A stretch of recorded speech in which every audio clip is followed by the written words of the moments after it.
On August 5, 1964, American aircraft launched Operation Pierce Arrow against North Vietnamese patrol boat bases and oil facilities. What caused a retaliatory strike, presented as limited and defensive, to help turn a confused naval crisis into a durable path toward escalation. The immediate tension was between evidence that still needed careful checking and a presidential claim that delay would make the United States look weak. The immediate background was the Gulf of Tonkin. On August 2, USS Maddox had fought North Vietnamese patrol torpedo boats during a DESOTO intelligence patrol. That first clash was real. 2 nights later, Maddox and USS Turner Joy reported another attack in darkness, bad weather, nervous expectation, and uncertain sonar and radar returns. Captain John Herrick quickly warned that some reports were doubtful and needed complete evaluation. In Washington, however, caution had to compete with speed, credibility, election year politics, and the fear that hesitation would invite more attacks. The decision for retaliation moved from cables and briefings to carrier decks. USS Ticonderoga and USS Constellation prepared aircraft, fuel, ordnance, pilots, radio circuits, and deck crews. A-1 Skyraiders, F-8 Crusaders, and other aircraft represented more than machinery. They were the visible instrument of a story the administration wanted to tell. United States forces had been attacked, and the reply would be firm but limited. On the flight decks, that language became steel, propellers, jet intakes, helmets, hand signals, bomb racks, and engines. Men worked in heat and noise while the political consequences of their mission remained larger than any single target. The raid struck patrol boat bases and oil storage sites along the North Vietnamese coast, including targets associated with Vinh, Hun Gai, Lac Cao, Quang Qui, and Phuc Loi. From the air, the operation was a sequence of brief, dangerous passages over water, shoreline, anti-aircraft fire, smoke, and explosions. From Washington, it was a message. President Lyndon Johnson told Americans that the United States sought no wider war and only answered aggression. That distinction mattered. A limited reprisal sounded controlled.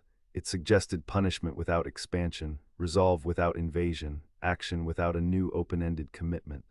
Yet history often turns on the gap between the language of limitation and the authority created by action. Operation Pierce Arrow also had immediate human costs. Lieutenant Everett Alvarez was shot down and captured, beginning years as a prisoner of war.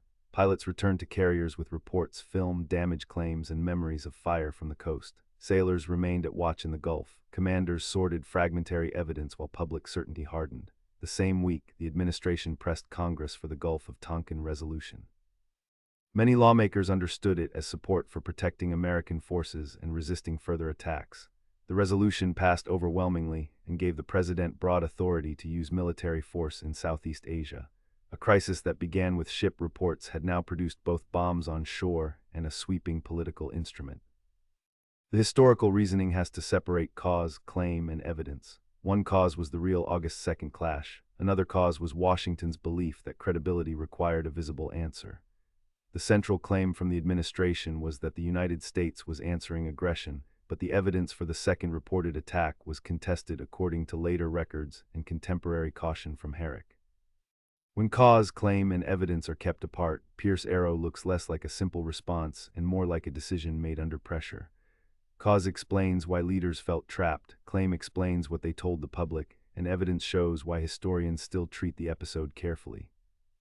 The historical lesson is not that every actor knew the full future. Sailors and pilots faced real danger. North Vietnamese forces and American covert pressure both shaped the environment. Johnson and McNamara operated inside Cold War fears, alliance commitments, domestic politics, and institutional habits that equated resolve with credibility. The central problem is how uncertain information can become public certainty when leaders believe delay is more dangerous than action. The August 4th reports were doubtful. The August 5th strikes were real. Once those strikes happened, they changed the political terrain. They made escalation easier to defend, dissent harder to sustain, and broad authority easier to obtain. That is why Operation Pierce Arrow matters. It was not the whole Vietnam War in miniature, and it did not alone cause every later decision.